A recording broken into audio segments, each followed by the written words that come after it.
ത്രിയേക ദൈവത്തിന് സ്തുതി. യേശുവിൽ സ്നേഹവന്ദനം.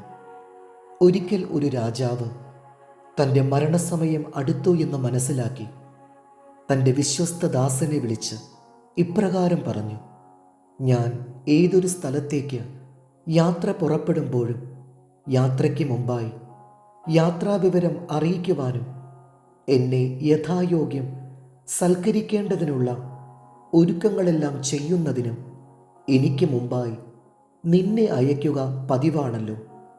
ഇപ്പോൾ ഞാൻ മരിച്ചവരുടെ ദേശത്തേക്ക് യാത്ര പുറപ്പെടുവാൻ ഒരുങ്ങുകയാണ്.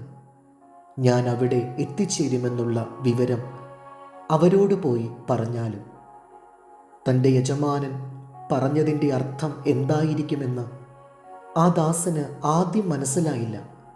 എന്നാൽ അല്പനേരത്തിന് ശേഷം അതിൻ്റെ അർത്ഥം മനസ്സിലായി. യജമാനൻ മരിക്കുന്നതിന് മുൻപ് ഞാൻ മരിക്കണം.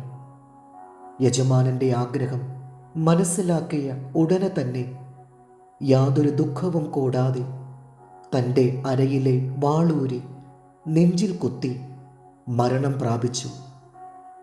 തൻ്റെ യജമാനനു വേണ്ട ഒരുക്കങ്ങൾ ചെയ്യുവാൻ ആ ദാസൻ പരലോകത്തേക്ക് പ്രവേശിച്ചു. നമുക്ക് മുമ്പേ മരിച്ച് സ്വർഗത്തിൽ ഭവനമൊരുക്കുവാൻ പോയ യേശുക്രിസ്തുവാണ് ഈ കഥയുടെ ദൃഷ്ടാന്തം.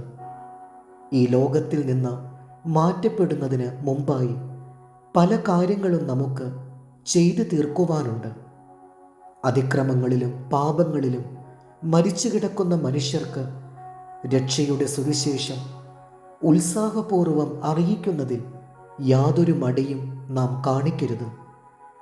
നമ്മുടെ രക്ഷയ്ക്ക് വേണ്ടി ഈ ഭൂമിയിലേക്ക് ഒരിക്കൽ വന്നവനും ഏറെ താമസിയാതെ വീണ്ടും വരുവാൻ പോകുന്ന ക്രിസ്തുവിന് വേണ്ടി നമ്മുടെ ശരീരത്തിൽ സഹനങ്ങൾ അനുഭവിക്കുന്നതിന് നാം ഒരുങ്ങണം.